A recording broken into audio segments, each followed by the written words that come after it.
Olá, pessoal, atendendo a pedidos, eu e o Rafael estamos aqui hoje para a gravação de um podcast sobre finanças de casais, para contar um pouquinho da nossa história, né, amor?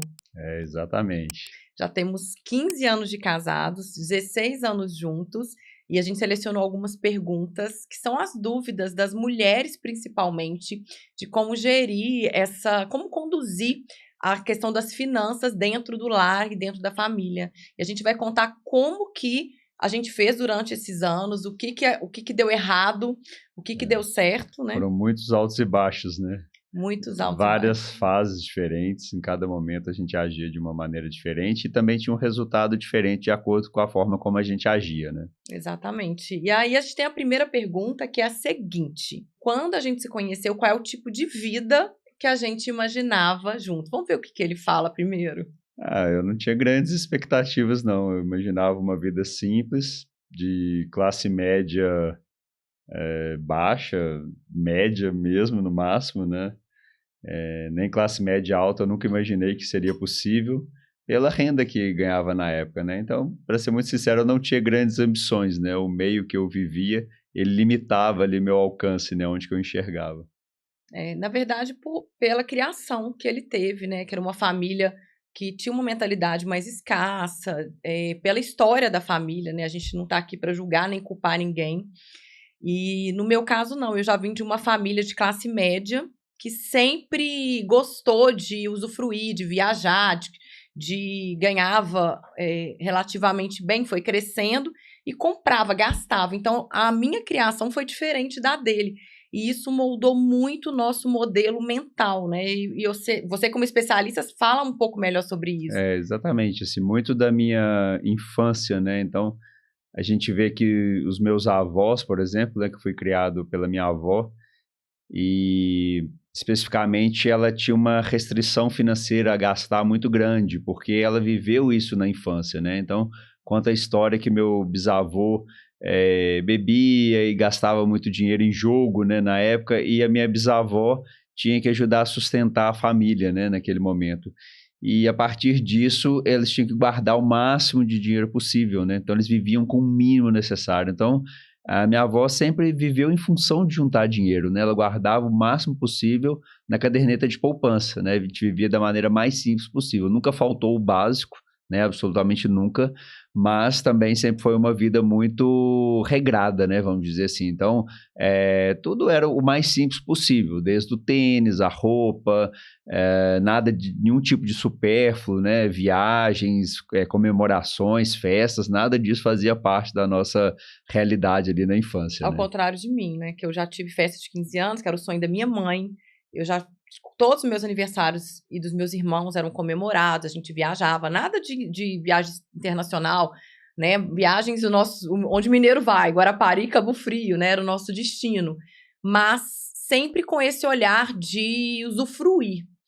E quando a gente casou, então, respondendo a pergunta, né, ele não tinha expectativas, mas eu tinha. Desde criança, eu já falava que eu seria rica, que eu já queria trabalhar na televisão, que eu queria ser artista. Então, isso ali moldava a minha mente, né? E eu fui casar com uma pessoa exatamente o oposto. Tímida, que não tinha grandes sonhos, que não tinha uma perspectiva. E aí explica um pouquinho essa questão do modelo mental, que foi o que você me ensinou, né? Que Sim. gera, que na verdade é o que está relacionado ao nosso modelo financeiro de pensar. Exatamente. Então, o modelo mental, né, relacionado a finanças, ele é criado na infância, né? E ele vai sendo desenvolvido ao longo da vida, mas tem uma essência que já está conduzida ali no começo. E esse modelo mental, ele faz com que cada pessoa tenha uma visão sobre o dinheiro. Então, por exemplo, para mim, o dinheiro deve ser acumulado para poder gerar liberdade, né? Então, ou seja, ter uma parte desse dinheiro investido, guardado, para que ele possa render mais no futuro e aí sim possa ter uma liberdade, né? Já você tem um modelo diferente, né? Você liga dinheiro a prazer, né? Ou seja, você quer consumir o dinheiro imediatamente, você quer usar ele, né, da maneira que você acha conveniente naquele momento, e eu não, né? Então isso acaba gerando um certo conflito e a gente vê isso acontecendo em diversos casais próximos, né? Amigos, a gente tem muitos, e acaba tendo um choque em relação a esses modelos. Então, parte deles geram conflitos sérios, né? Que foi o nosso caso, que a gente vai contar depois, que a gente teve diversas brigas ao longo dos nossos anos, principalmente relacionado à questão financeira mesmo, pela maneira como a gente enxergava, e outros casais sofrem calados, né? A gente vê que tem esse sofrimento, que às vezes sempre tem um engolindo a seco ali, né? Incomodado com essa relação que o cônjuge tem a respeito do dinheiro, mas a pessoa não se posiciona, né? Ela não consegue ali, às vezes por outros motivos, né? Que pode estar... Na verdade, falta um acordo, né? O que foi que a gente fez ao longo, né, da nossa jornada, que a gente vai contar um pouquinho como foi esse acordo, né? O último acordo que transformou a nossa relação e eu falo que abriu as portas da prosperidade da nossa família. Não, com certeza. Né? Esse acordo foi o responsável pela grande virada, né? E não é à toa, gente, que as estatísticas comprovam que o maior motivo de divórcio hoje é a questão financeira entre casais. Não é traição, não é nenhum outro motivo. Imagina só que tanto, porque o que eu entendi, né, gente? Eu casei com uma pessoa que sempre foi da área financeira. Inclusive, a gente se conheceu, trabalhávamos juntos em um hotel 5 estrelas há 20 e tantos anos atrás. Eu era do marketing, ele era do financeiro, a gente se conheceu lá. Então, eu casei com uma pessoa do financeiro, digamos assim, né? Ele sempre gostou disso. Então, delegar essa parte na relação para ele foi uma coisa que era importante, porque eu não sabia. E a gente não foi também ensinados, né? Na nossa infância, ninguém ensinou pra gente como lidar com finanças quando a gente casa. Né? Infelizmente, isso não acontece. Então, a gente acaba...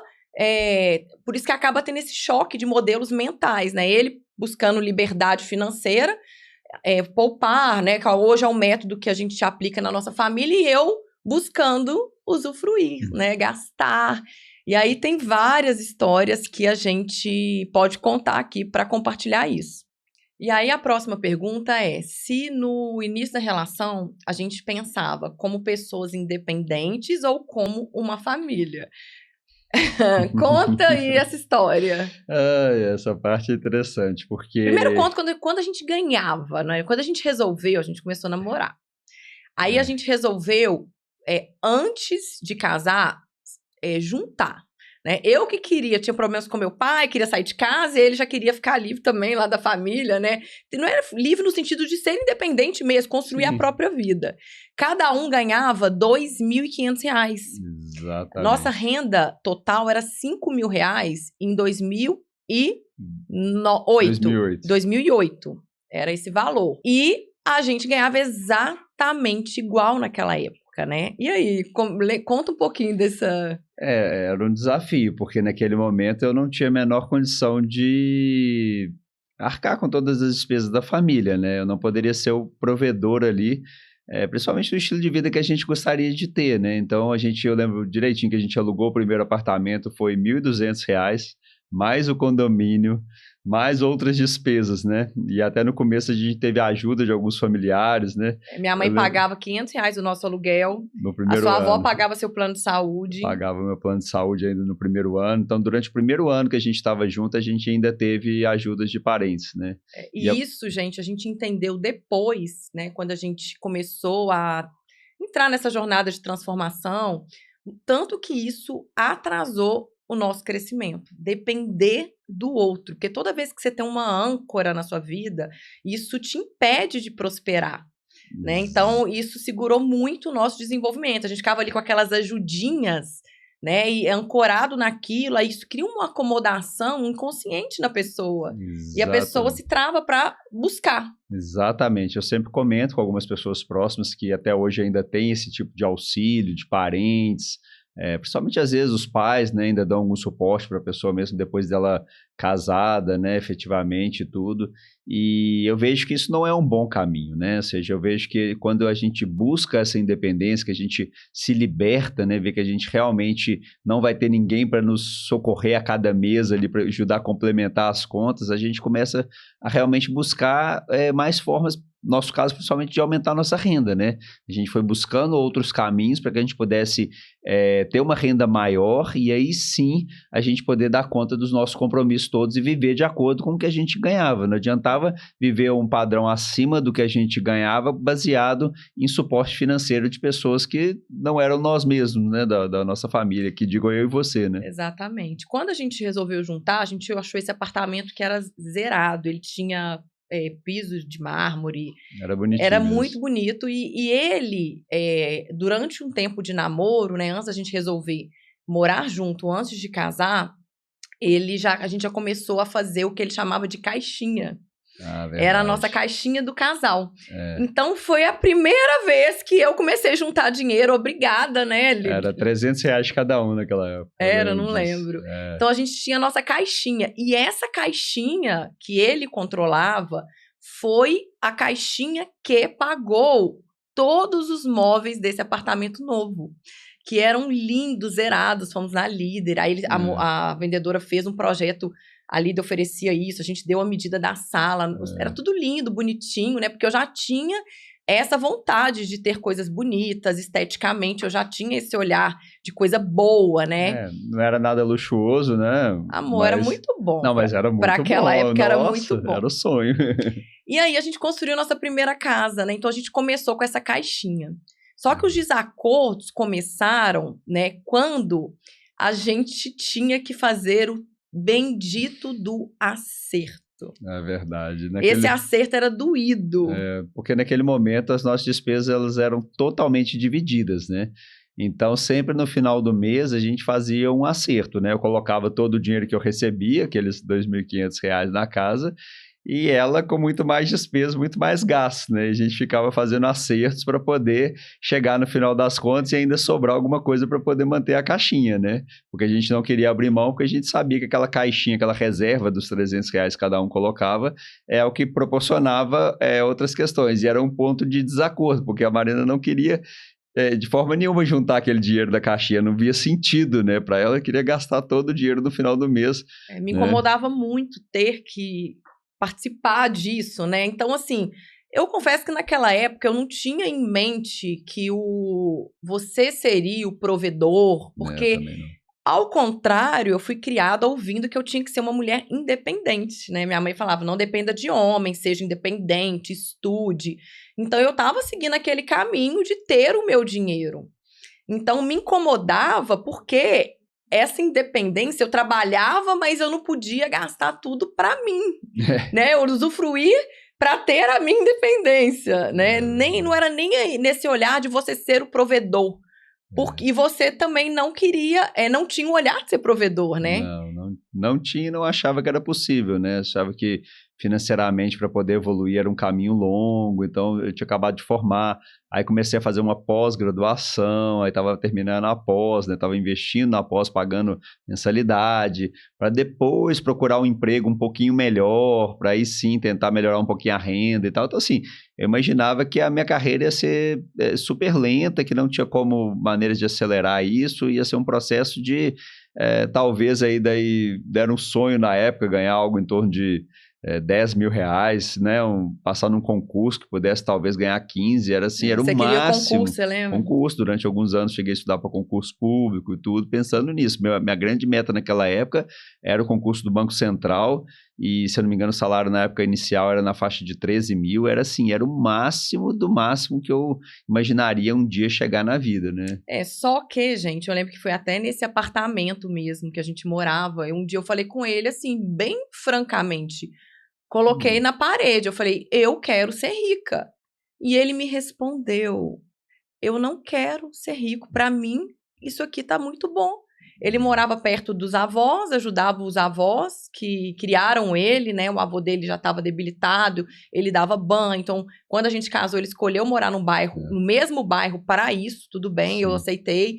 Então, ele olhou para mim, não, minha vida tá ok, eu não preciso de mais. É verdade. E é interessante que a gente teve um choque também, foi quando você mudou de emprego. De emprego, né? Exatamente. Então... Mas eu tava buscando mais. Então, eu busquei uma headhunter para me recolocar, porque naquele hotel que a gente trabalhava, eu já tava lá há 6 anos. E aí eu fui conseguir um emprego melhor. É interessante que nessa época ela dobrou a renda dela de um mês para o outro. Então, ela saiu ali de mais ou menos 2.500 por mês para poder ganhar, na época, quase 6, né? O salário inicial na outra empresa. E eu continuei ganhando 2.500, né? E aí foi onde que eu tive um choque. Eu falei, puxa vida, eu preciso me mexer, não tem condição. Ela tá ganhando o dobro e eu vou precisar ajudar mais e tudo. E ali a gente teve uma desconexão muito forte, porque... Foi ali que começou a desandar. Exatamente. Aí eu consegui, né? Terminei a pós, consegui dar aula à noite, até comecei a dar aula em mercado de capitais, na matéria, né, que eu trabalho até hoje, ensinando as pessoas a investir, né? Então eu tentava pegar ali durante as aulas da faculdade uma parte teórica e trazer questões práticas de mercado financeiro, que eu já trabalhava nessa área na época de investimento em ações, mercado financeiro, derivativos, etc. E a Marina ganhando o dobro ali foi o choque, né? E a gente tem que ajustar isso ali dentro. Então, quando eu fui dar aula à noite, aí eu consegui mais ou menos equiparar, né? Com o salário complementar da faculdade, eu fiquei um pouco abaixo, mas bem próximo ali. Só que aí trabalhava à noite, a gente acabou distanciando um pouco por isso, porque eu trabalhava de manhã cedo até chegava em casa, eu dava aula pelo menos 11 horas da noite, pelo menos 3 ou 4 vezes na semana, né? Durante alguns períodos, né? Então, era bem puxado. Então, assim, ali. Você se moveu para, né, não ficar naquela situação, porque criou uma desconexão e um mal-estar entre o relacionamento. Porque eu já me posicionava como uma energia masculina mais alta, né? Porque eu sou fazedora, eu que resolvia tudo. Isso porque eu tive essa criação. Minha mãe, ela é assim no relacionamento dela com meu pai, que ela que resolve tudo, ela que faz tudo, é o jeito dela. Eu vi isso e aprendi. Então, eu repliquei isso no nosso relacionamento. Então, já criava uma desconexão. Então, o meu papel de mulher dentro do relacionamento, ele já estava errado. E eu ainda ganhei mais, né? Cheguei financeiramente mais. Isso me cresceu uma pompa, assim, enorme, né? Que hoje eu consigo ver. E criou uma desconexão no relacionamento. Porque naquele momento você pegava esse excesso todo e gastava tudo. E é o interessante que nem a caixinha mais você queria continuar fazendo, né? Naquele momento, os R$300 que a gente guardava, cada um ajudava, porque você resolveu comprar, né? Eu lembro direitinho que você comprava um monte de coisas e falava assim, o que é mais... R$50 no cartão, né? Eu lembro direitinho quando você comprou uma bolsa na época de R$300, que era super caro. Não, são 6 de 50, né? Como se aquilo não fizesse diferença nenhuma, mas pra gente fazia diferença naquela época, né? Como é que ele guarda as coisas, gente? Guarda até hoje. Essa bolsa, eu lembro disso.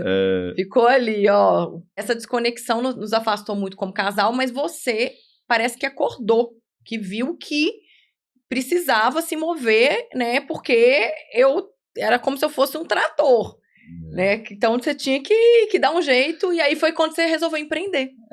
Na verdade, assim, eu como homem, eu acho, né, em relação à minha criação, que por mais que o meu avô não tinha essa postura da casa, né, da liderança da casa, mas ele provia, né? Minha avó nessa fase, né, que eu acompanhei da minha infância para frente, ela não trabalhava, né? Ela ficava em casa do lar cuidando de mim, cuidando da casa e tudo. E o meu avô era o provedor financeiro da casa.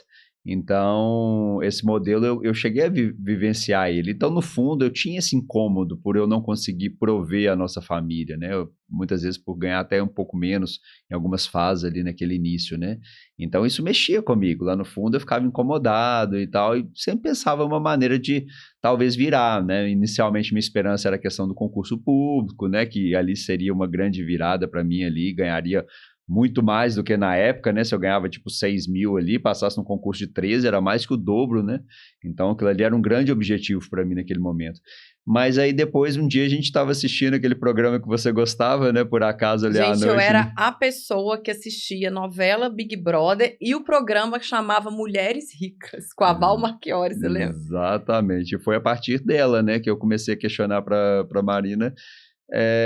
Perguntou de onde que essas mulheres são ricas? Exatamente, eu quis saber, poxa, elas eram ricas, mas como é que era, da onde que veio o dinheiro dela, de onde que vinha, né? Queria entender cada uma.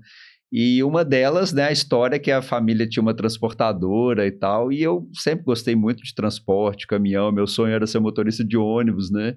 Então, para mim era minha paixão aquilo ali. E eu achei interessante, falei, poxa vida, como é que será que é para poder montar uma transportadora de cargas, né, naquela época?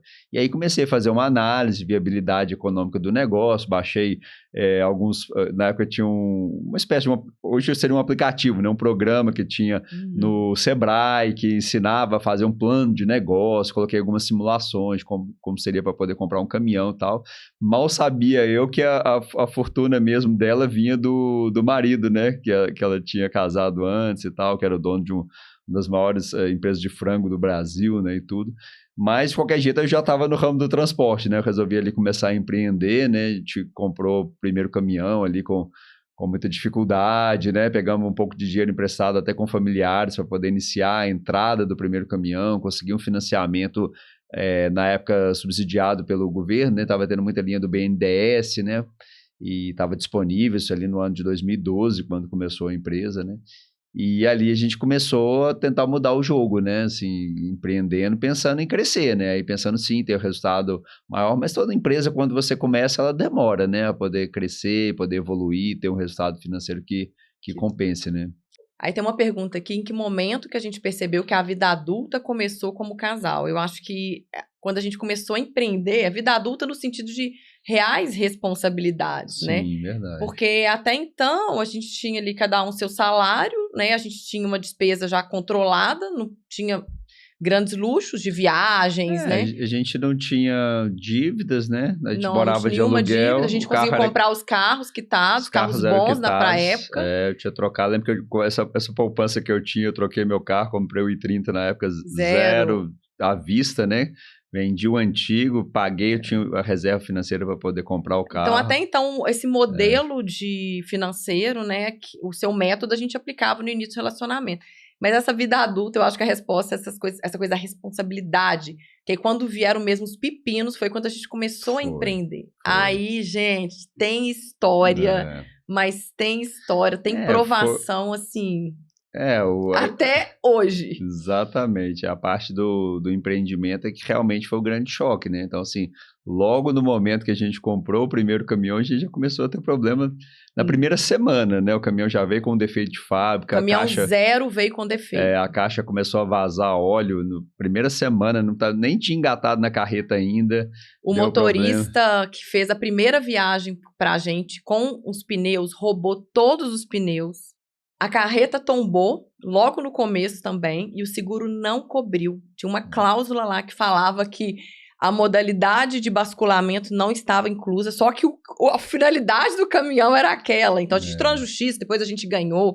Mas foram 3 episódios muito recentes que, assim, desestruturaram a gente completamente, né? Exatamente. Assim, no começo foram muitas coisas erradas que deram, né? Assim, muitos problemas de diversas... E naquele momento, gente, eu pedi demissão do trabalho que eu tinha, daquele salário, né? Porque a empresa dele, inicialmente, começou ele viu que tinha, né, futuro.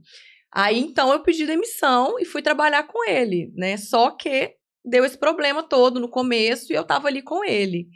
E aí, eu não me esqueço que, como eu tava sem trabalhar, eu já tinha feito o curso de consultoria de imagem, mas ainda, né, tava recém-formada na consultoria de imagem. Comecei a ter um cliente ou outro, mas cobrando muito pouco, né?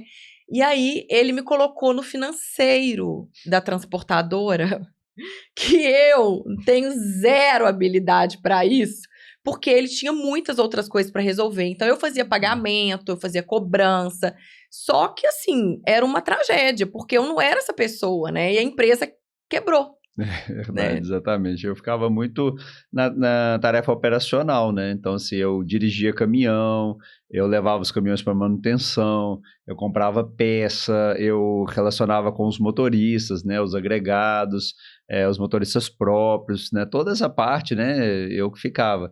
E comercial também com os clientes e tudo, e você ficava com o financeiro, né? Então, foi um grande desafio tudo que a gente errado, enfrentou, né? Tudo errado, a estrutura errada.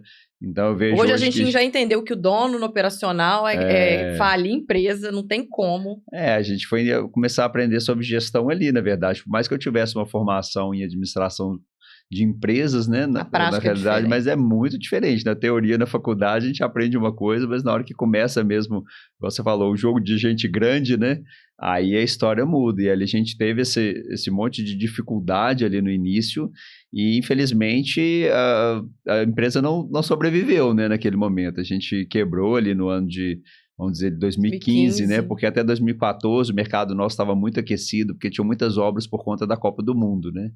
Então, tinha muita demanda, a gente mexia com material de construção, material básico, areia, brita, esse tipo de material. E aí, quando virou o ano para 2015, que as obras tinham acabado, né? Não tinha mais demanda, né? E o Brasil veio aquela recessão grande no ano de 2015, 2016, e o movimento que a gente vendia cerca de quase 50 caminhões de areia por dia. Começou a vender 2. Aí foi caindo, né? A cada semana que passava foi caindo mais, até chegamos ali em maio, mais ou menos, estava vendendo areia dia sim, dia não. Já, nem num dia não vendia mais. Aí a gente viu que realmente não tinha como sobreviver a empresa, né? A gente foi desmontando, a gente teve que demitir as pessoas, né? Na Boa verdade, parte. a gente demorou muito a tomar a decisão, né? De salvar essa empresa, né? E eu me lembro que a gente ficou com aquele... A gente tinha um pátio, né? Que até então vendia material de construção, tinha máquinas que carregavam as areias.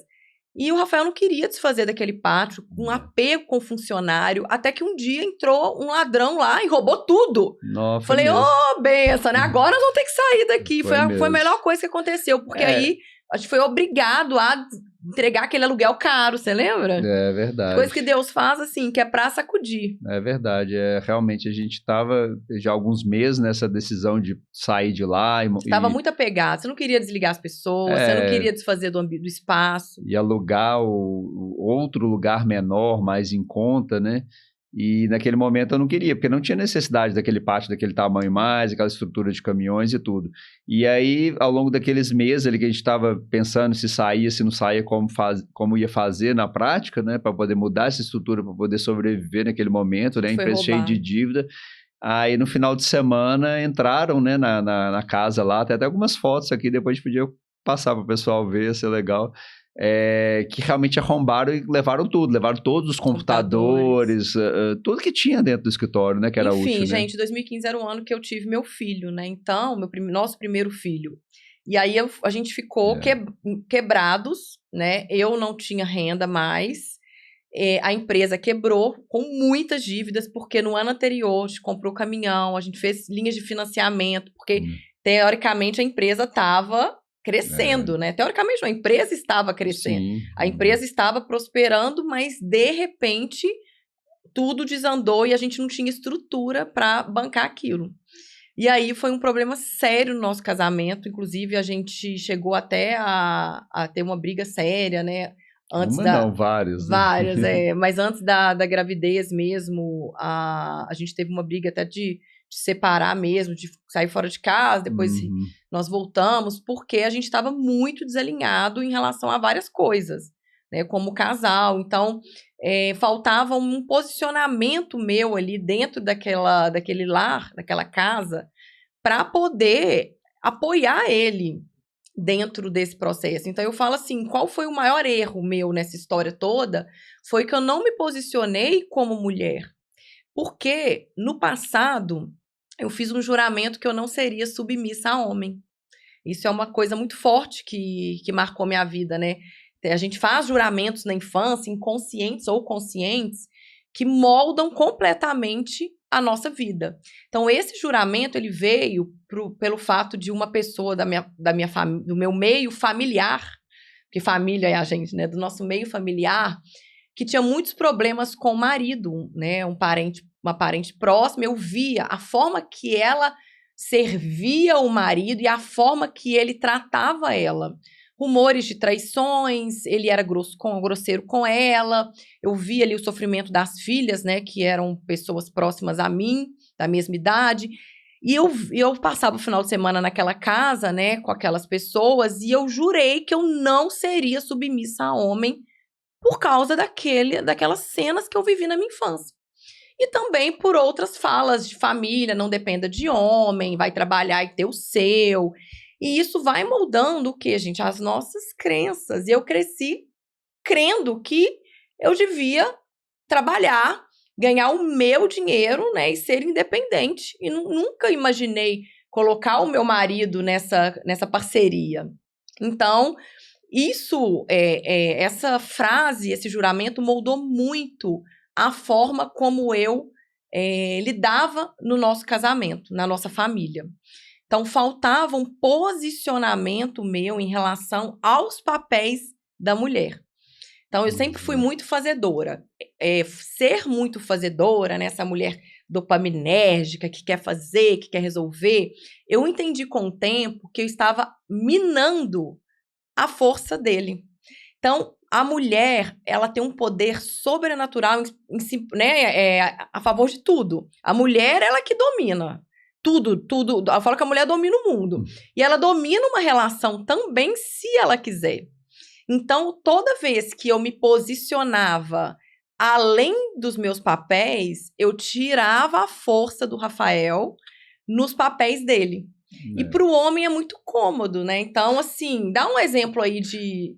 Não, ela domina se ela souber, né, bem como ela tá fazendo, porque senão o que acontece? Acaba batendo de frente, né? Então a gente chegou a essa fase, né, que a gente tinha muito choque, né, por causa disso, porque ela queria ocupar o espaço dela e o meu também, e eu ficava sempre colocando limite. Então, como eu conheço, né, assim, acho que cada marido conhece a esposa melhor do que ninguém, pelos anos de convivência, pelo dia a dia, né, e tal, pelo perfil, exatamente. Então, como eu via esse espaço, eu colocava sempre esse limite, e ali gerava choque sempre, né? Então, exatamente, era um problema sério que a gente tinha naquela fase, né? E eu sentia que eu tava muito sozinho, né? Tipo assim, que eu tinha aquele problemão para poder resolver, que eram aquelas dívidas ali daquela época, a empresa numa situação complicada e tudo, e que eu tinha que me virar sozinho, né? Que ela, e realmente nesse momento ela não estava trabalhando, porque a gente estava com um filho recém-nascido, né? E ela afastou da empresa e a gente mudou essa estrutura, a gente alugou um escritório bem pequenininho, uma salinha pequena para recomeçar, né? Mudar toda a forma de trabalhar. E levamos ali alguns anos ali, né, nos reestabelecendo, né, reerguendo ali passo a passo ali e tal, não foi fácil aquele período, e tinha esse sentimento, né, de ter que fazer aquilo ali sozinho e tudo, né. Por falta do posicionamento. Então, um exemplo prático que eu pedi para ele dar, mas ele acho que ele não lembrou, assim. Quando tinha qualquer problema na casa de manutenção, eu que resolvia. Então, eu chamava a pessoa, eu acompanhava a pessoa, né? Eu que providenciava ali o pagamento. Então, isso hoje é muito bem alinhado, né? Os papéis na nossa casa. Então, ele é responsável por todo o serviço que vai lidar com homem, com pedreiro, com jardineiro, com piscineiro. Eu nem sei, ele já lida com isso hoje. E antigamente não. Então, por exemplo, supermercado, compras da casa, às vezes eu falava para ele resolver isso. Então, hoje é uma coisa só minha, né? Mas esse posicionamento dos papéis até sutis, simbólicos assim da mulher, né?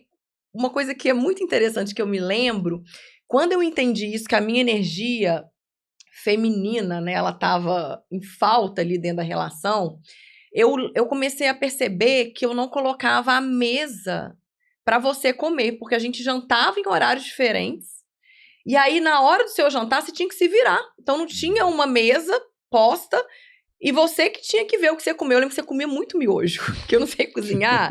Eu lembro que ele ama miojo, eu lembro que ele comia muito miojo, né? Era o que ele conseguia se virar ali. E eu pra mim não tinha, era falta de sei lá, de noção mesmo, de entender. E aí eu fiz um curso uma vez que me abriu a mente sobre isso e eu falei, gente, eu lembro que a primeira vez que eu tive que pôr a mesa posta para ele jantar, doeu na minha alma, mas doía, porque eu tava indo contra o meu juramento de criança. Eu tava indo contra aquele juramento de não ser submissa a homem. Então, aquilo ali, pra mim, era sinônimo de submissão. Então, doeu mesmo, fisicamente. Fui lá e coloquei. Aí, 2 vezes, 3, aí acabou que foi ficando uma coisa natural, né? O treinar até se tornar. Então, situações, por exemplo, de compras. Sim. Aí eu tirava a sacola, eu que carregava a mala. Aí eu comecei a me treinar. Amor, pode tirar as sacolas, por favor?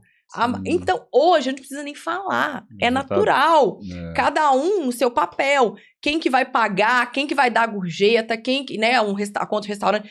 Eu chamava o garçom, eu fazia o pedido. Hoje, eu me controlo, tá, gente? Porque eu quero chamar. Porque ele olha e eu sou rápida, né? Então, assim, nosso esquema é diferente.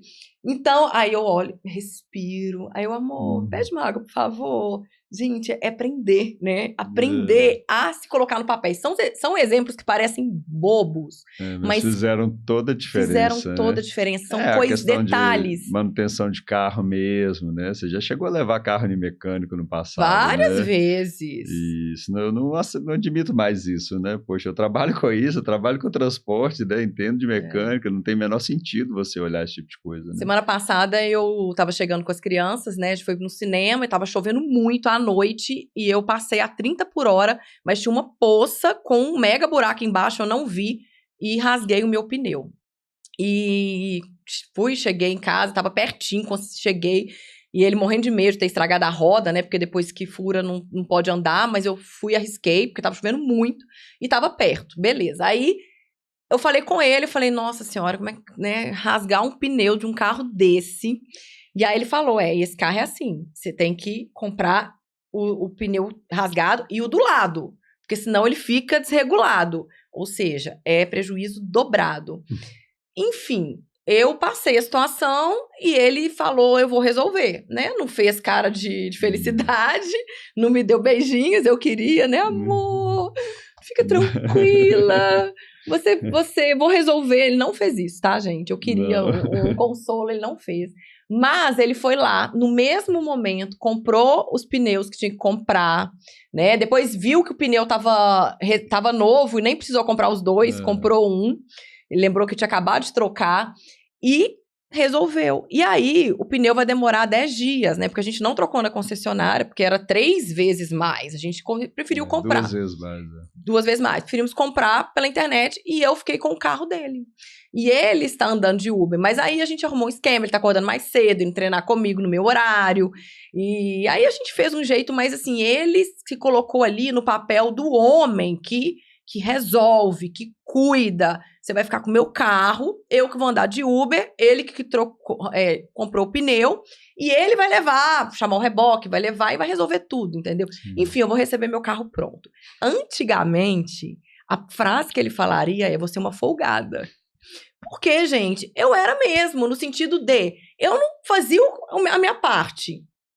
Ainda queria que ele fizesse a dele, entende como que esse desacordo, é isso que estraga a relação?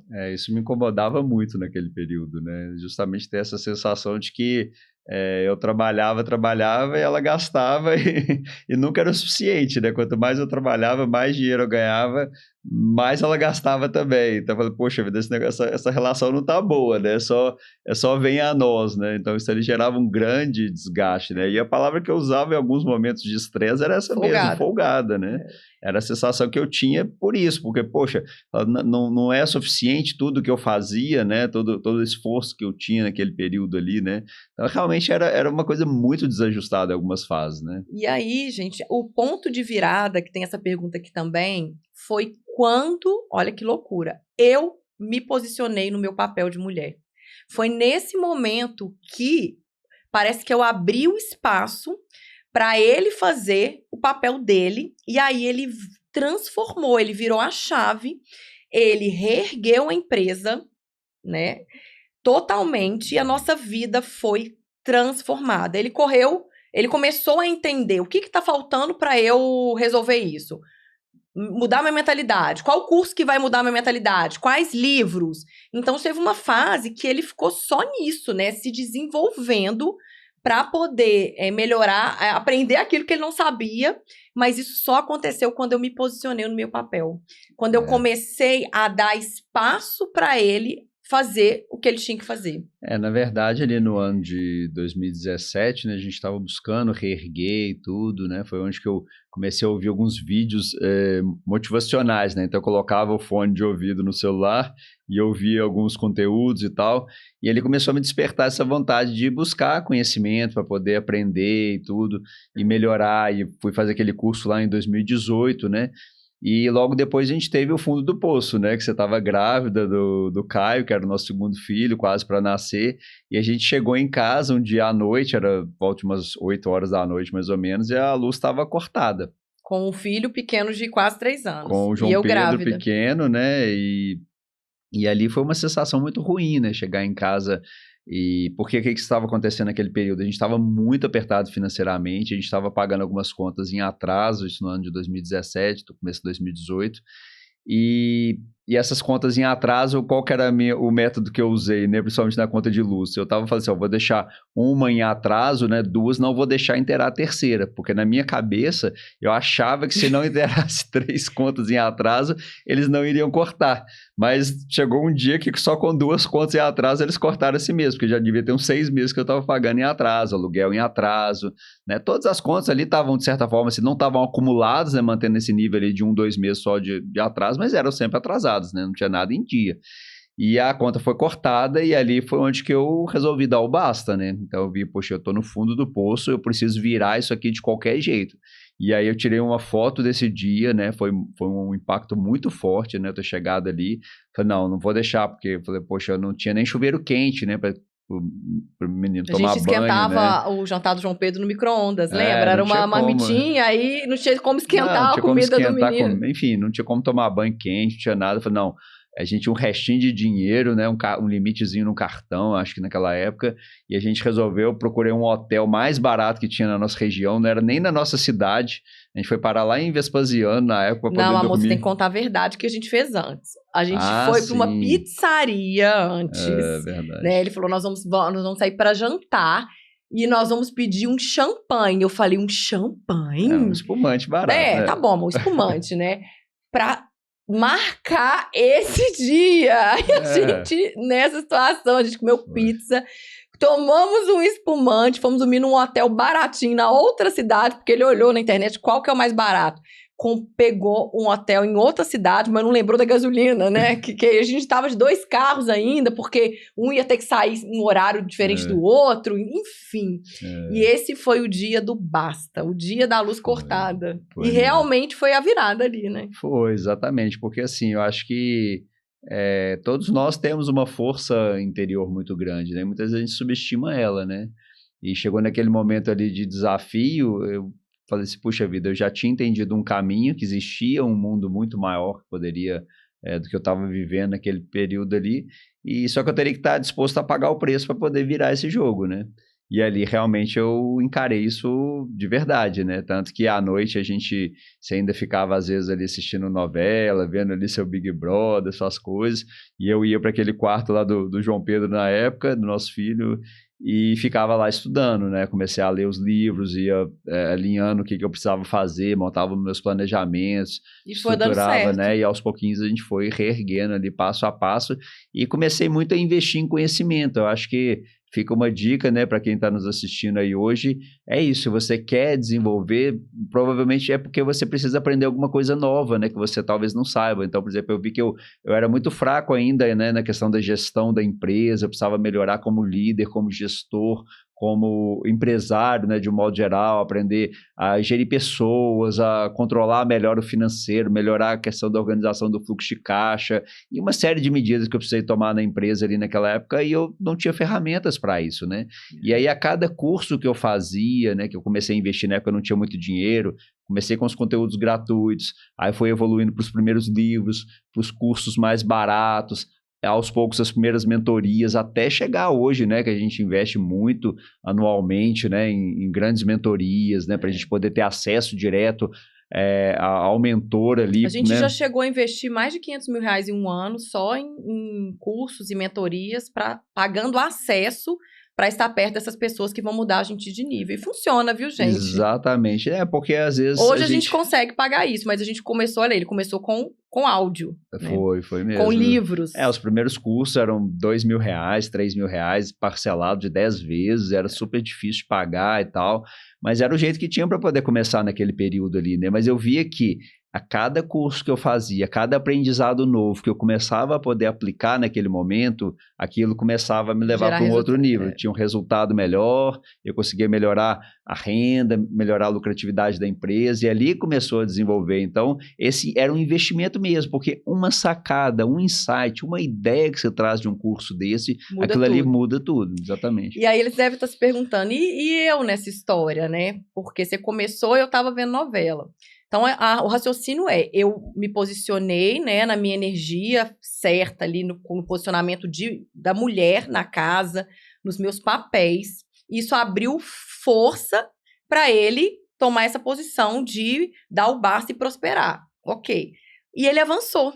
E eu fiquei lá atrás, né? Aí chegou um ponto, né? Quando eu tava vendo que as coisas estavam dando certo, que ele tava mudando como pai, que ele tava mudando como marido, a empresa reerguida ali, eu falei, gente, deixa eu ir atrás, né? Porque eu vou perder esse marido.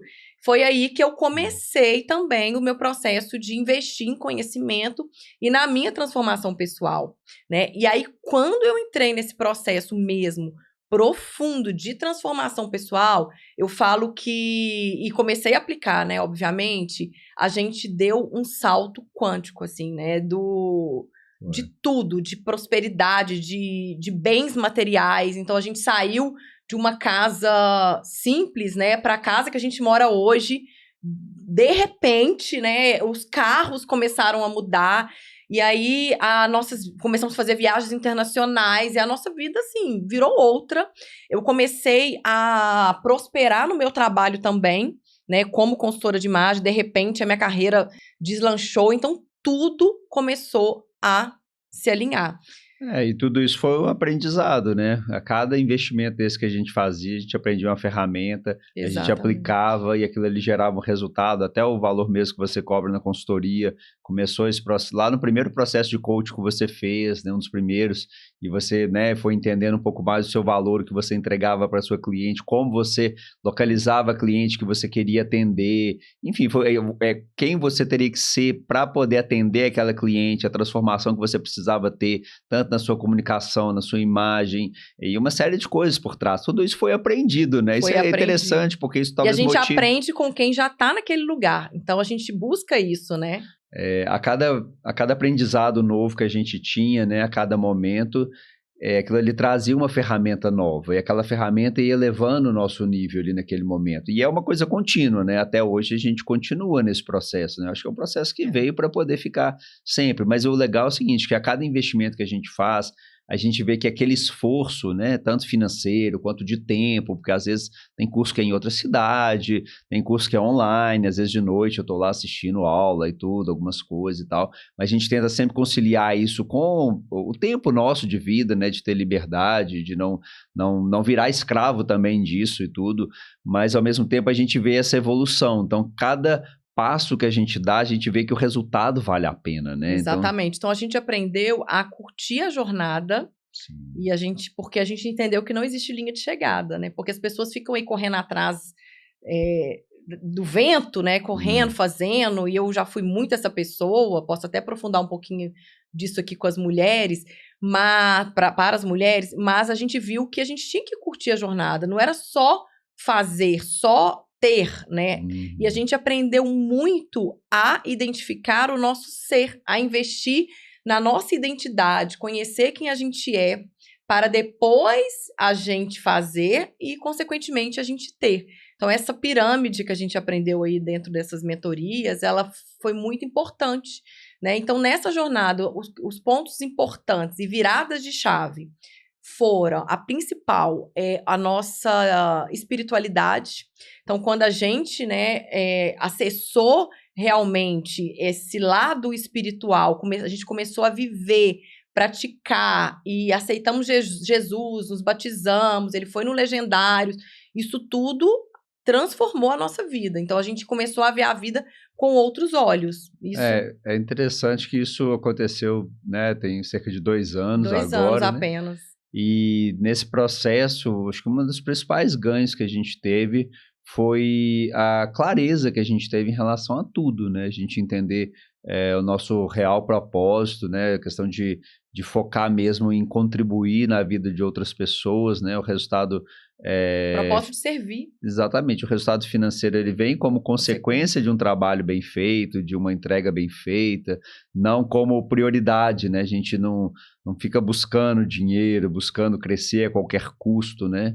E, além disso, também a clareza principalmente no último ano, né? Tirou muita gente da nossa vida, né? Aquilo ali foi impressionante, acho que a gente pediu muito para Deus, assim, direção, clareza, né? E a gente viu que a gente estava cercado, às vezes, em alguns momentos, de pessoas que não nos ajudariam, né? Assim, no nosso propósito, na verdade, né? Ia Elas, chegar na verdade, justamente nesse ponto, de ecossistema. Pessoas que estavam ali querendo sugar alguma coisa, né? E tudo. E a gente teve esse direcionamento e as coisas foram acontecendo de maneira, assim, que não tem explicação lógica, né? Assim, é uma coisa realmente num outro nível, né? Que é o nível espiritual mesmo. É uma coisa que a gente não tem dimensão do poder que existe, né? Assim, quem não crê, assim, claramente, né? As pessoas que são mais céticas, às vezes. Então, são 2 pontos, o espiritual e o ecossistema. Então, a gente teve que se afastar de muitas pessoas. E eu lembro que chegou uma época que a gente viveu um limbo, né? E um limbo no sentido de a gente não estava nem com a turma antiga e eu ainda não tinha acessado essa turma nova. A gente não estava convivendo com essas pessoas, né? E aí eu lembro que no dia da minha conversão, no dia que eu levantei a mão para aceitar Jesus, foi a palavra da Camila Barros, a pastora, lá no Mulheres Experience, a imersão da Camila Vieira. Ela falou o seguinte: você precisa se tornar essa pessoa que você quer acessar. Então, eu estava querendo acessar pessoas que eu não era ainda essas pessoas. Então, era como se eu estivesse ali no meio do caminho ainda, e eu continuei a minha jornada de transformação emocional e espiritual, como mulher, como esposa, como mãe, e de repente, né, o de repente de Deus, as coisas começaram a acontecer. Então, a gente acessou pessoas, criamos amizades com pessoas que tinham o mesmo propósito que a gente. Então, a gente tem já esse ecossistema que faz toda a diferença. Pessoas que pensam da mesma forma, pessoas que se mostram vulneráveis, que não julgam e não tem inveja, né, gente? Porque a gente viu muita inveja no meio do caminho. Pessoas que, como que vocês conseguiram isso assim tão de repente, né? Ninguém vê o nosso esforço e ninguém sabe da missa metade do que a gente passa ali, né? Do processo todo que a gente vive dentro, viveu e vive dentro da nossa jornada. Porque foram muitos desafios, né? Por mais que as situações, de um modo geral, tenham evoluído muito do que a gente passa, mas o que muda é o nível do desafio, né? E dentro desse conteúdo, assim, uma coisa que eu aprendi que funcionou muito, que eu acho que fez muita diferença, é que a gente precisa ser sempre maior do que os nossos problemas. Porque, às vezes, problema de dimensão, igual a primeira vez que roubaram os pneus do caminhão lá em 2012, né? Aquilo ali parecia ser o fim do mundo, né? E depois disso, teve problemas infinitamente muito piores, maiores, né? Tanto financeiramente, quanto de dificuldade para poder resolver e tudo. Mas, assim, a preparação também para poder encarar problemas maiores também, né? Então, isso tudo muda muito, né? Entre as perguntas que a gente recebeu é quando que o dinheiro começou a fazer parte das conversas mais sérias entre a gente? Eles querem saber, uma das perguntas que eu recebi, como que funciona as nossas finanças de casais, né? Quem que é o provedor, quem que não é, como que é isso na nossa relação? Conta seu método, que a gente aplica hoje o método dele, né? Que ele ensina nas mentorias, nas consultorias.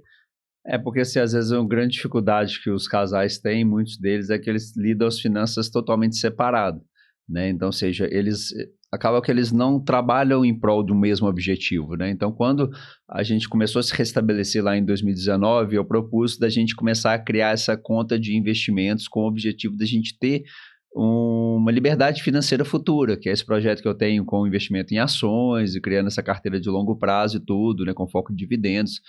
E quando eu comecei isso lá em 2019, a Marina não achou que fizesse muito sentido, né? Falei, poxa, mas eu vou guardar aqui esse dinheiro por mês, e ela já queria usufruir mais, né? A gente ainda estava com o carro mais ou menos na época, mas a gente não alinhou viajava. A visão no sentido dos sonhos, né? Nessa época eu já tinha despertado isso em você, essa vontade de ter mais, isso já estava ativado. Sim, a gente alinhou sonhos, mas eu inicialmente não confiava muito nesse método, digamos assim, né?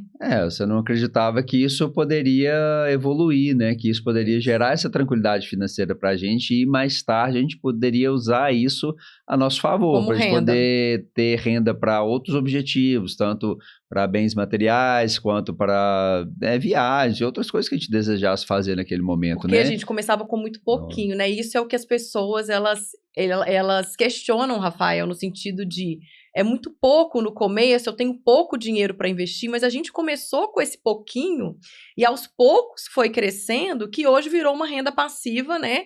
Que já paga as nossas despesas pessoais e vai crescer cada vez mais. Exatamente. Então, o que acontece na prática é que naquele momento a gente ainda trabalhava de certa forma um pouco separado, ali a gente juntou realmente para um mesmo objetivo, né? Então a gente passou a investir desde 2019 buscando o mesmo, o que a gente queria construir junto ali Exato.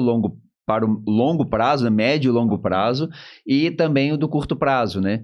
E uma coisa interessante também foi que a gente conseguiu nesse modelo que eu aplico, as duas coisas ao mesmo tempo, né? Então a gente tem tanto a parte do dinheiro junta, que a gente coloca tudo dentro do mesmo lugar com esse um objetivo específico, como a gente respeita as individualidades de cada um.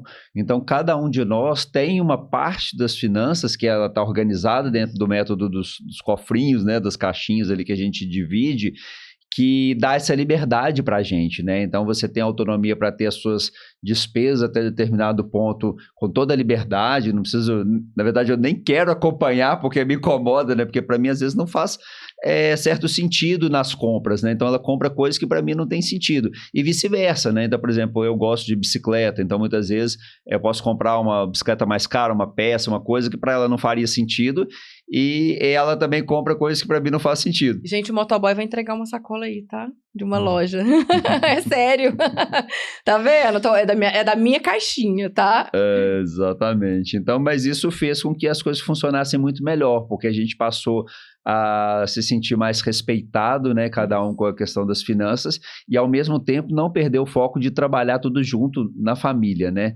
Porque o que eu vejo muito são casais, cada um para um lado, né? Por causa disso, porque como os modelos financeiros são diferentes, eles têm essas dificuldades de alinhar isso. E aí cada um quer ter o seu próprio dinheiro dentro da família e acaba não construindo um objetivo comum para todos, né? O principal, gente, foi o alinhamento da visão. Então, a gente alinhou a visão. Só que por muito tempo, como eu fiz o juramento de não ser submissa a homem, e eu comecei a ganhar bem, né, no meu trabalho, tem já uns anos, eu tinha e ele assumiu que ia ser provedor, né? Então, ele entendeu, a empresa prosperou, que ia ser provedor, não ficava com aquela coisa de dividir mais, né? Só que, na minha visão, por muito tempo, eu tinha em mente que o meu é meu e o seu é nosso.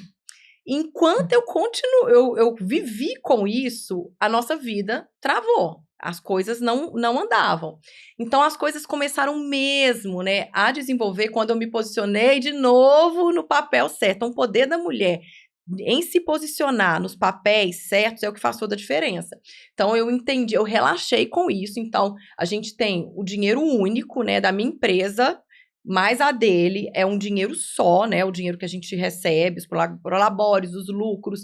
E é daquilo ali, a pessoa que tem mais habilidade financeira, no caso ele, se fosse uma mulher, poderia ser a mulher no relacionamento. Sim. Então, eu acredito que tem que ser quem tem a maior habilidade financeira, porque tem homem que ele faz dinheiro, mas não sabe controlar. Meu pai é assim. A minha mãe que é a administradora do dinheiro e meu pai que faz.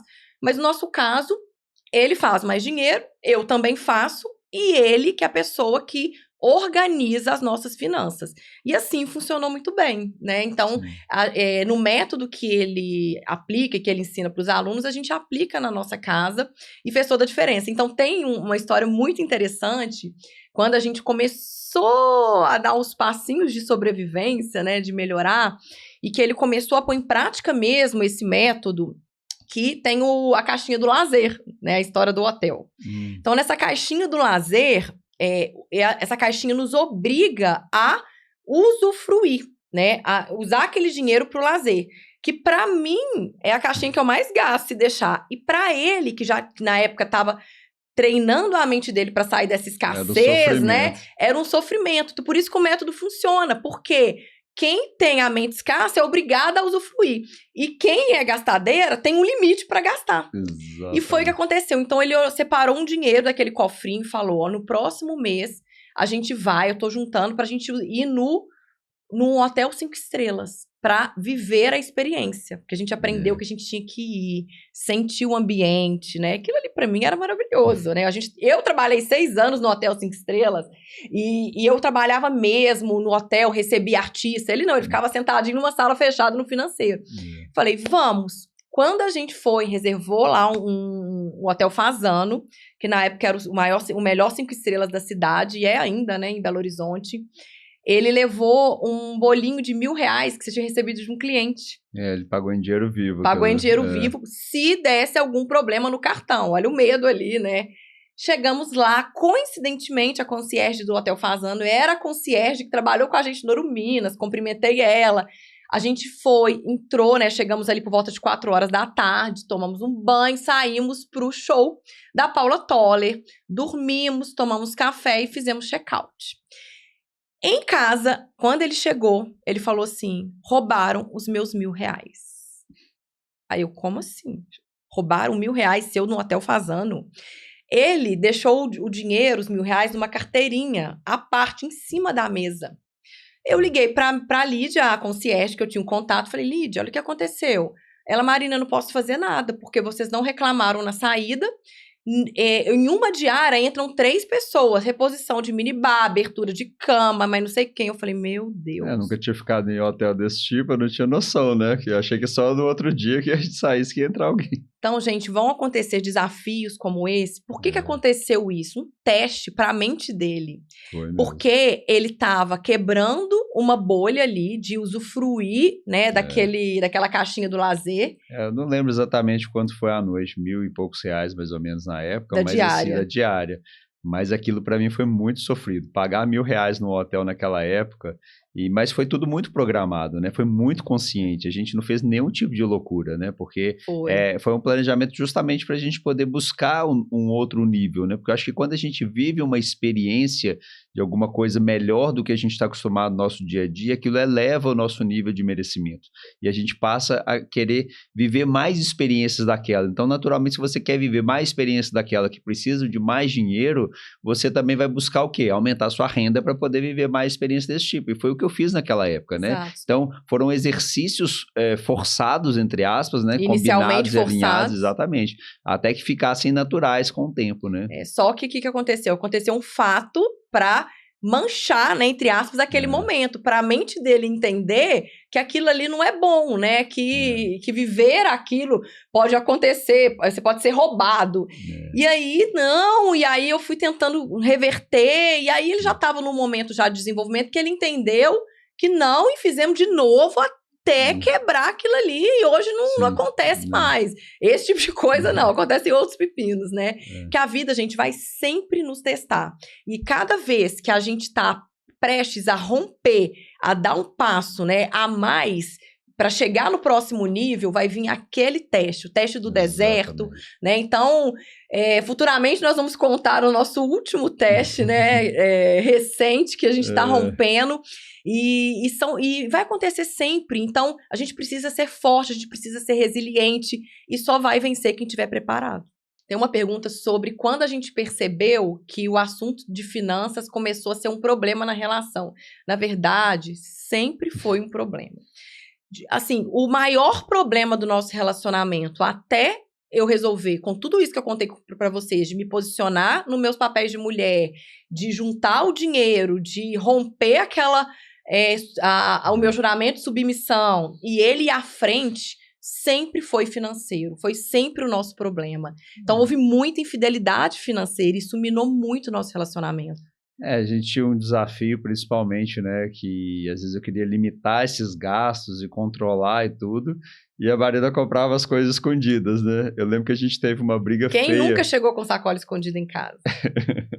Acho que isso é comum, né? Muitos casais passam por isso, e eu lembro que a gente estava em um curso, né, lá no Expo Minas, e do nada a gente conversando, por acaso você soltou que você tinha comprado alguma coisa naquela semana, e a gente estava ainda no Super momento apertados. meio instável ali, passando ainda alguns desafios mais sérios e tal, E aquilo para mim era uma loucura completa, não fazia sentido nenhum e tudo. E a gente teve uma briga terrível ali no meio daquele curso ali por causa disso, porque...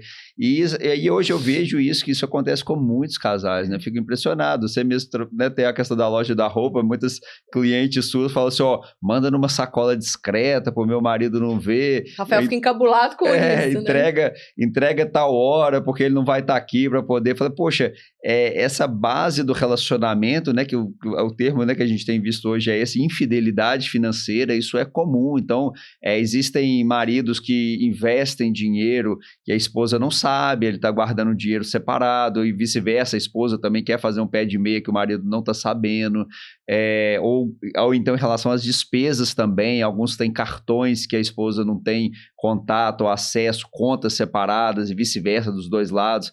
E tudo certo, não tem uma regra, vou falar se é obrigatório fazer de um jeito ou de outro e tudo, mas a gente vê que as famílias que agem dessa maneira, elas têm mais dificuldade para poder prosperar. Muitas vezes os casais ficam ali nesse ponto muito tempo e a vida não evolui, né? Então, assim, a gente vê que os casais que evoluem, agora recentemente mesmo esse ano, né, comecei a atender um público um pouco diferente na parte de investimentos, e só agora recente, né, nessas primeiras semanas, já abrimos 5 contas de casal. Então, ou seja, foram 10 pessoas que vieram, todas as contas vieram conjuntas, porque os casais que a gente tem, que eu tenho trazido, né, que eu tenho trabalhado com eles agora, eles estão entendendo essa necessidade, eles conseguem ter essa consciência de que se eles trabalharem juntos em prol de um mesmo objetivo, o processo deles vai ser muito mais rápido e mais eficiente. E foi com a gente, né? Que então, aqui, ó, eu tenho meu cartão aqui, esse cartão da nossa conta, né, compartilhado, dependente não, a conta é a mesma. Sim. Esse cartão...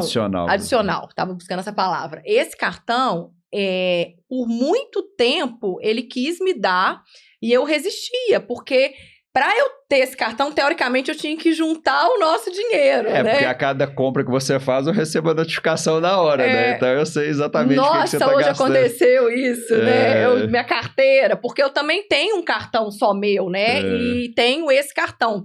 Olha como é que é difícil, gente. Eu não preciso ter o cartão só meu. Mas eu ainda, olha como é que tudo é um processo. Eu ainda tenho o meu cartão. Então, olha só, vou contar isso só para elas verem que é um processo. Eu tive que pagar um salão e essa conta deu muito alto, porque eu comprei um secador portátil de viagem, eu comprei escova, eu comprei um monte de coisa e o salão de hoje, a maquiagem, o cabelo. Deu mais de R$1.000. E aí, minha carteira estava em casa, na outra bolsa. Aí eu tinha que pagar com cartão. O cartão, R$1.000 do salão pra ele. Então eu já pensei, poxa vida, né? Ele vai ver que eu gastei R$1.000 no cartão, no salão agora. Mas tá tudo certo, entendeu? Tá na conta lá da família, tá tudo bem. Só que, gente, libertar de juramentos que a gente faz, né? E a gente se entregar dói, mas a gente tem que romper. Então, é difícil, mas eu tô fazendo. Né? Então, assim, é um passo de cada vez. E cada passo que a gente dá para aplicar esse método dele, mais a gente prospera. Verdade. É incrível, né? Não, exatamente. As quedas que a gente teve ao longo do caminho, ou às vezes que a gente reduziu o nosso ritmo de crescimento, todas elas a gente viu que foi quando a gente desviou do caminho. Foi desacordo nosso. Quando a gente tinha lá o método, sabia o que deveria fazer e tal, e por algum motivo a gente não teve a disciplina necessária para seguir o que estava proposto, a gente teve problema ali. Mas né? Se você vê, toda essa disciplina veio do nosso desacordo, sim, né? Sim. De sair, principalmente eu saindo do meu papel. Então, voando ali, ganhando bem, aí a tendência, né, quando eu comecei a ganhar muito bem agora no meu trabalho, poucos anos atrás, aí a tendência é o quê? De querer viver aquilo de novo, gastar mais, ter mais as coisas. Então, em momento nenhum, ele me impede de ter as coisas que eu quero, meus relógios, minhas bolsas. Ele sempre me apoiou. Inclusive, todas foram compradas nesse cartão de família, né? Nunca foi uma coisa que eu preciso... Acordo mesmo, Acordo. Né? Então, o momento, tá no momento? Tá. Então, a gente vai fazer. É um presente, né, que vai ser um aniversário, alguma coisa. Os carros mesmo, né, ele já me presenteou 2 vezes com carros maravilhosos, 3, eu acho, de chegar em casa, ter o carro. Então, outra coisa que ele aprendeu a fazer essas surpresas, né, de ser gostoso. Antigamente, ele não via isso como... ele não conseguia, porque eu tava no papel errado e ele me sentia que eu era folgada. Então ele não conseguia ser esse marido. Como eu te via como uma folgada, eu não te via como merecedora disso, né? Então, eu falei, puxa vida, por que eu vou fazer esse esforço, né, para poder fazer isso? Porque para poder ela ficar mais folgada ainda do que ela já é, né? Porque eu tinha essa visão naquela época, né? Então, quando eu assumi o meu papel dentro de casa, dentro do casamento, tudo mudou e ele começou a me ver com outros olhos. É um grande desafio que eu tinha, que era, já estava estruturando o negócio, buscando aumentar a renda e tudo, e eu senti sobrecarregado, porque além disso, eu tinha que fazer as tarefas que estavam divididas com ela naquele momento, né? Então, por exemplo, questão das crianças mesmo, era muito comum você atender clientes aqui em Belo Horizonte e você voltava para casa muito tarde, né? E eu tinha que ficar buscando criança na escola, colocando para jantar, não que tivesse problema fazer isso, muito pelo contrário, é um prazer para mim cuidar das crianças, eu adoro. Começou a ser rotina, né? Demais da conta, todo dia era isso, aquela confusão, eu tinha que ficar saindo mais cedo do trabalho, na hora às vezes mais produtivo, que eu estava resolvendo as coisas mais importantes, eu tinha que cortar para poder buscar a criança na escola e dar janta e dar banho naquela fase. Mas porque eu não relaxava, né? Eu não conseguia sair do controle e entregar esse prover do lar para ele. Sim. Então eu buscava sempre trabalhar,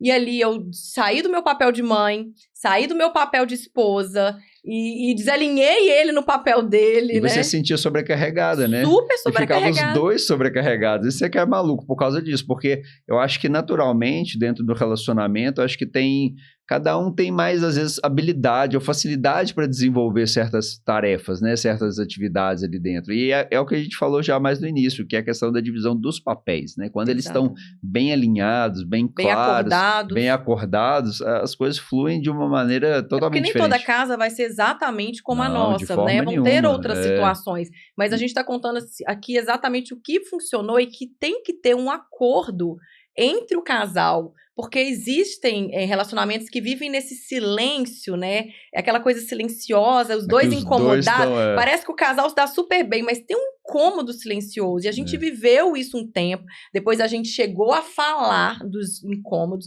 que viraram brigas. Depois virou um pedido de divórcio, né? Ele me pediu divórcio porque a gente não tinha um acordo de papéis e um acordo financeiro no casamento.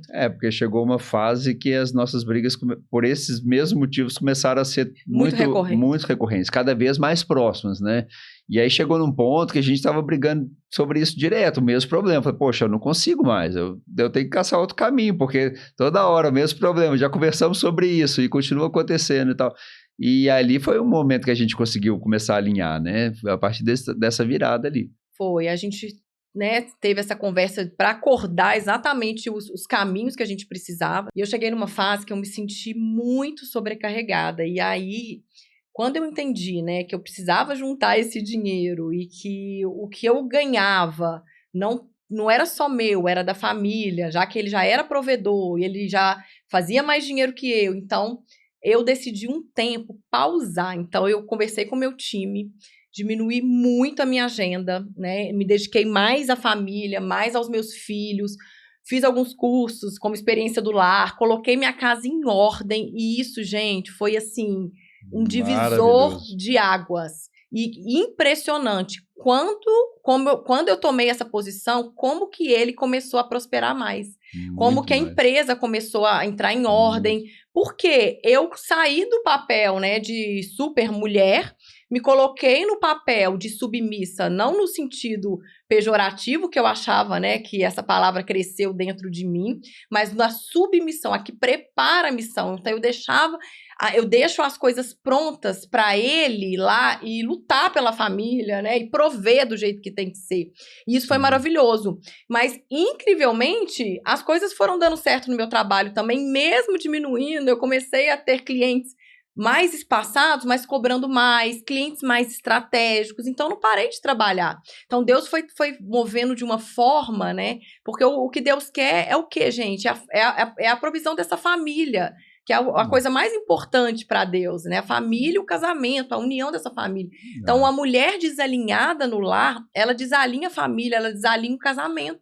Porque muitas vezes chegava em casa, às vezes estressada pelo excesso de Cansada. trabalho, aí gritava com as crianças, Muito. e aí isso gerava uma desarmonia, né? Porque eu acho que se algum homem estiver assistindo, com certeza vai concordar comigo. Não tem nada pior do que mulher gritando dentro de casa. Tá na Bíblia, né, gente? A Isso mulher briguenta é igual uma goteira caindo. Não é terrível. Então, assim, não tem nada pior do que isso. E quando isso muda, que isso não acontece mais, é outro ambiente, né? Muito mais tranquilo, as coisas fazem...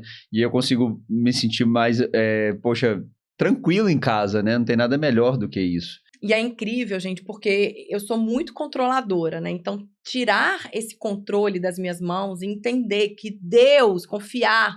Eu sou uma mulher de muita fé, mas confiar que Deus vai prover, que Deus vai abrir os caminhos e seguir, de fato, essa ordem que Ele criou, né? Que é Deus, né? A gente se cuidar, se amar, isso eu já faço, mas... trabalhar as ordens de marido, depois os filhos, o lar. Então, eu entendi essa ordem, comecei a aplicar isso na minha vida, comecei a investir na minha transformação, me posicionar nos papéis certos, e isso transformou a nossa vida familiar, o nosso casamento, e foi abrindo portas de prosperidade incríveis, né? Isso tudo aplicando a metodologia do Rafael, né? Então, a papel na posição certa, mas essa metodologia foi o que mudou a nossa vida, né? E trouxe a gente de casal quebrado à vida que a gente tem hoje. É verdade. Quando eu comecei a estruturar essa carteira lá em 2019, foi a partir de um site que eu tive lendo um livro, né? E que um grande bilionário, ele tinha percebido que já tinha passado muito dinheiro na mão dele, ele tinha empresas que faturavam muito, mas ele viu que o patrimônio dele mesmo, líquido, né? Tirando os compromissos que ele tinha que pagar tudo, não era grande, perto de tanto dinheiro que passava na mão dele. E ali, a partir daquele momento, ele falou, poxa, o que realmente eu estou construindo, né? O que realmente eu estou crescendo de verdade? E ali foi a virada. Eu falei, não, eu preciso realmente separar uma parte do dinheiro no momento que a gente recebe. Então, a gente passou a ter essa disciplina, né? Todos os meses, no momento que a gente recebe a nossa participação ali, a nossa renda, a gente separa uma parte com esse objetivo fora das empresas. Porque muitas empresas... Se pagar primeiro, que você fala, né? Se pagar primeiro, exatamente. Então, muitos empresários falam assim, não, eu vou reinvestir no meu negócio que eu vou ganhar muito mais.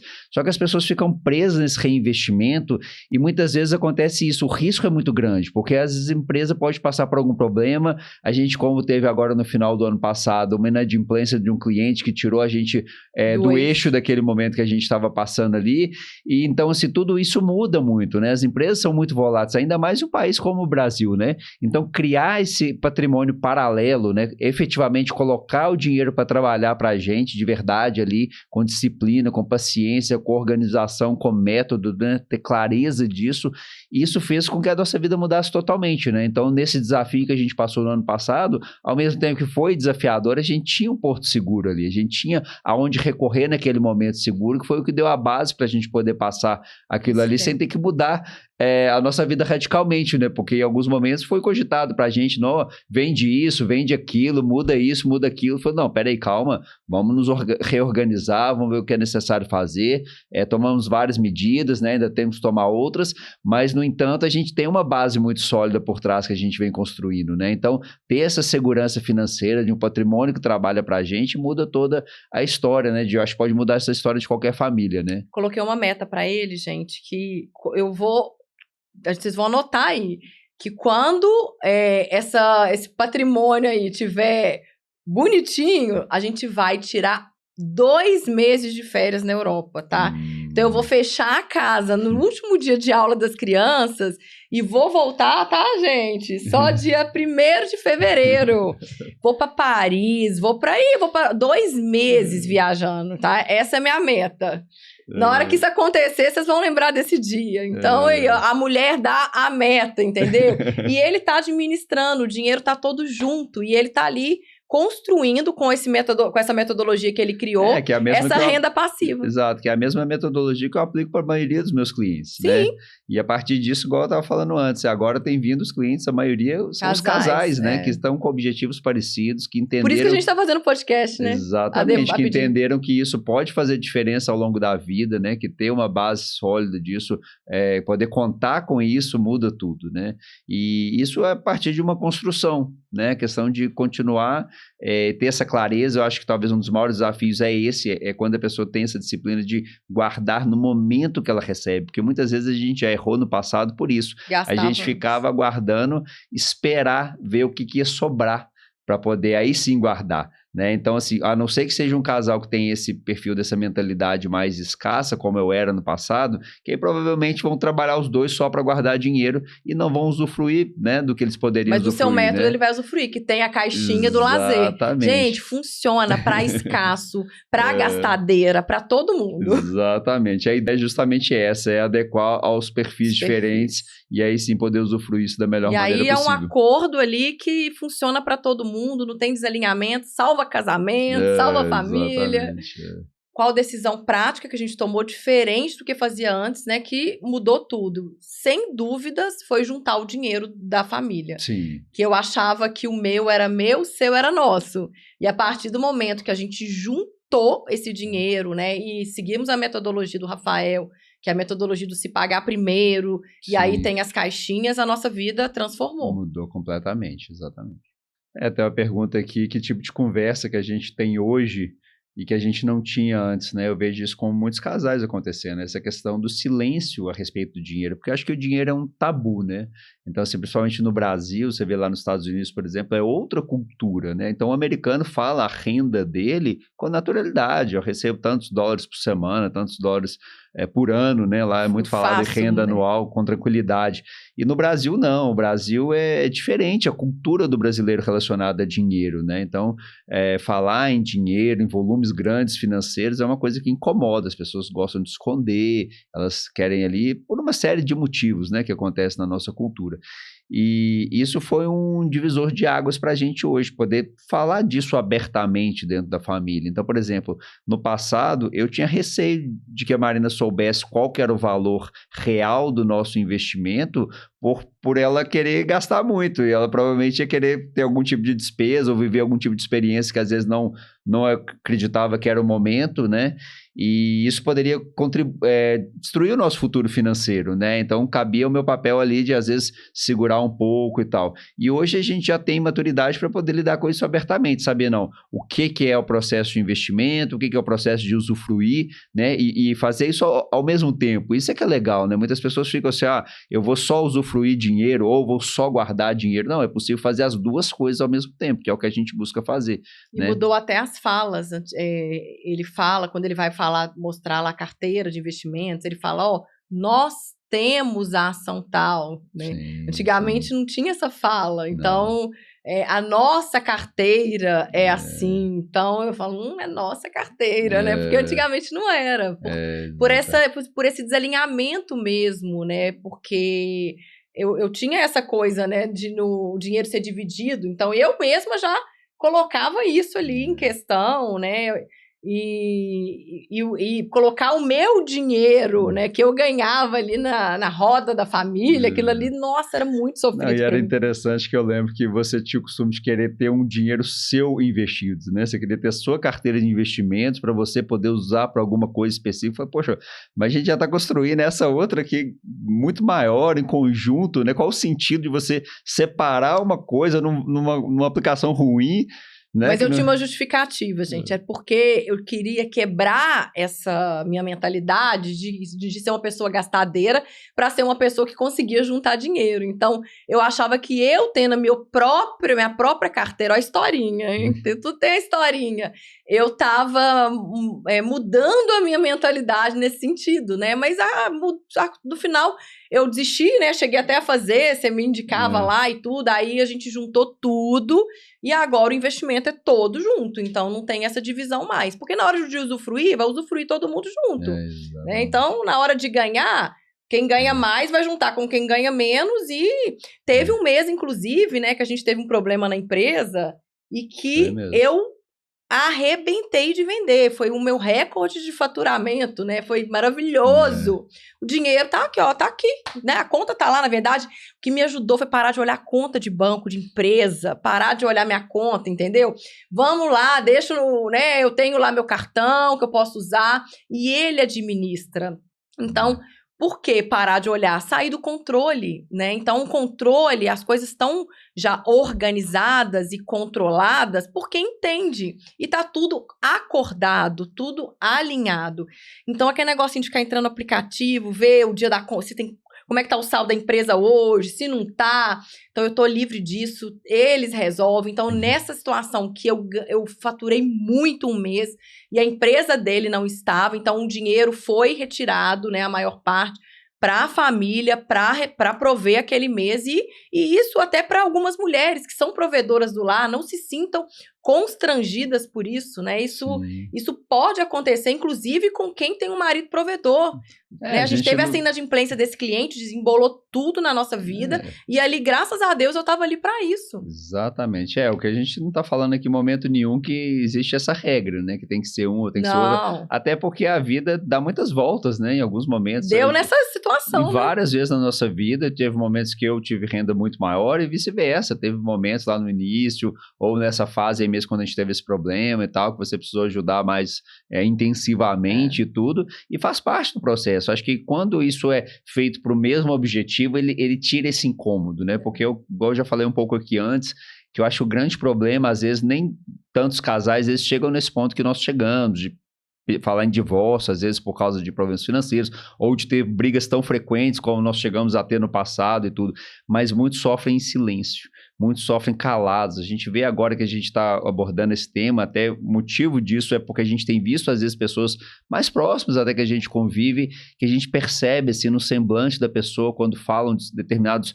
projetos, vamos fazer uma viagem X e chama um casal para tal lugar ou para viver tal experiência, e você vê nos olhares, assim, que às vezes tem condição de ir, mas o incômodo é tão forte que a pessoa não quer ir por medo, minando, né? E aquilo ali vai minando por trás. Então você vê que tem alguém sofrendo ali, né? E muitas vezes os dois sofrendo, né?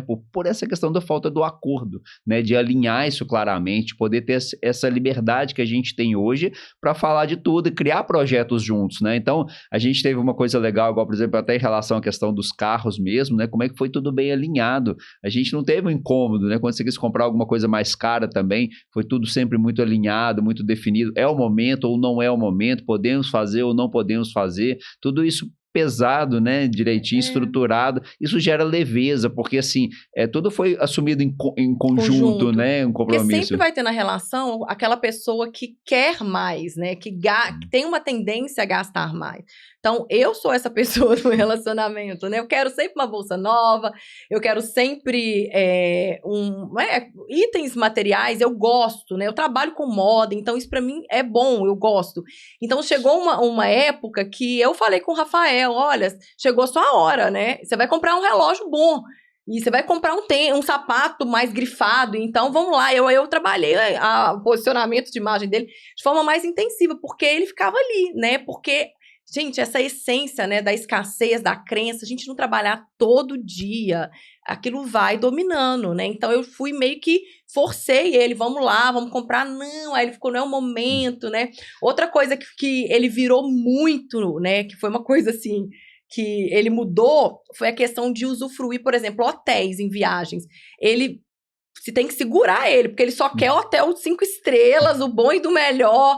Faz surpresa pra gente, igual a gente foi pra Nova York agora, a gente chegou lá de surpresa. Na hora que eu cheguei, eu tava no Trump International, em frente ao Central Park, ele não contou. Então, ele aprendeu a gostar, né? Então...